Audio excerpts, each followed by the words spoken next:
Hey leaders, what's going on? Just finished up week 2 of the fall semester groups, and I know for some of us, it feels like, man, we just put on an old pair of shoes. It just fits right. It feels good. Others were going, what in the world have you gotten me into?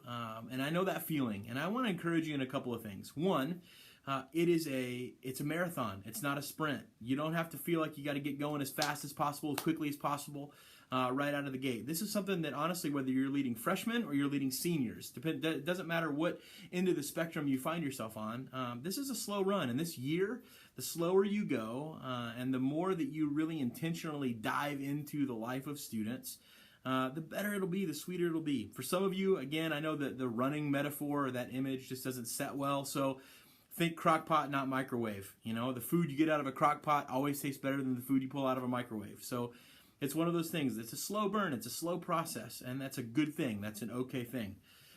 Some things that I want to kind of put in front of you today, some tips and tricks and things like that. We discovered on the Apple App Store on your iPhone or iPad that there actually is a curriculum app.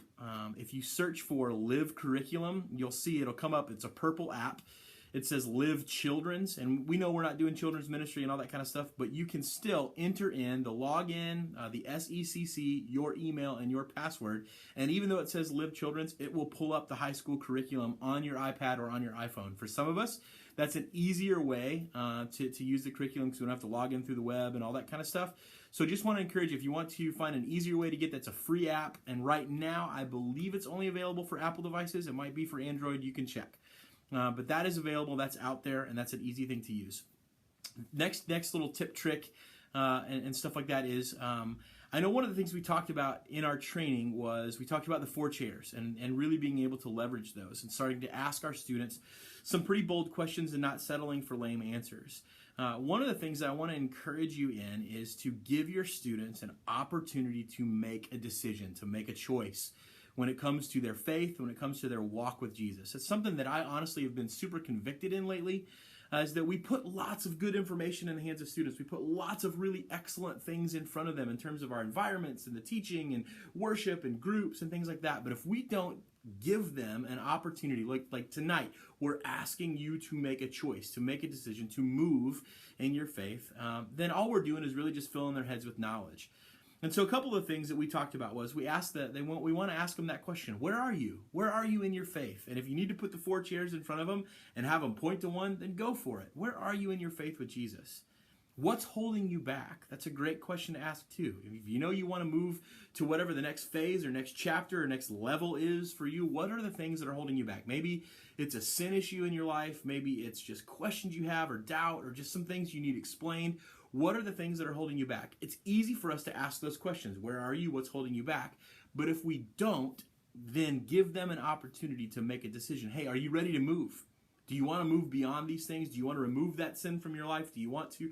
What are the things you need? Let's figure out how we do this. Let's actually give them an opportunity to make a decision. Want to encourage you to do that as well.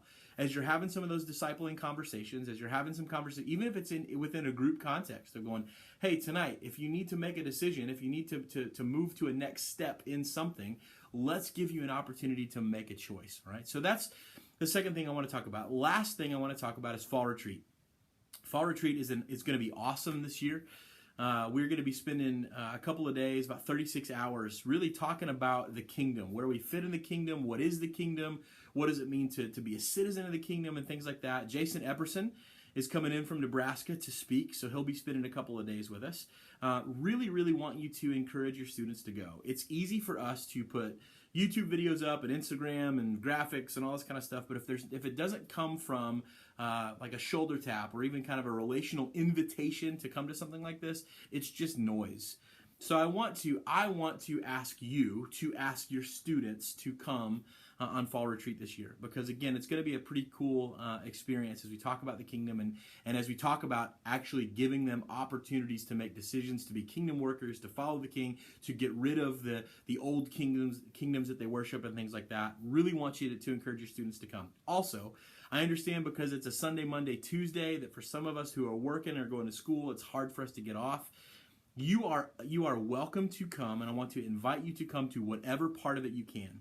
If you can come for the entire time, that's great. We've got a leader code that you can put in when you register at countrylake.org that will get you. You're free, you're covered, you're paid for. But if you can only come up for like the evening worship sessions and things like that, that's totally fine. We want you to come up, worship with your students, and then if you got to head back home to get up for work the next day or school the next day, do that. But we want you to be a part of this too. So it's not something that you have to be excluded from or you're not invited to. You're invited. You make everything work better. So that's kind of what's going on. Those are some of the updates. Again, read what's below. Read what's below this video in this week's email, because again, there's more good stuff here. There's more ways to get connected, more information to learn and things like that. But hopefully things are going well. Hopefully your group's gotten off to a great start. We love you, and we're just so grateful for what you're doing and how you're a part of this ministry and how you're helping us also advance the kingdom in the lives of these students. Thanks so much. Grab you guys next week.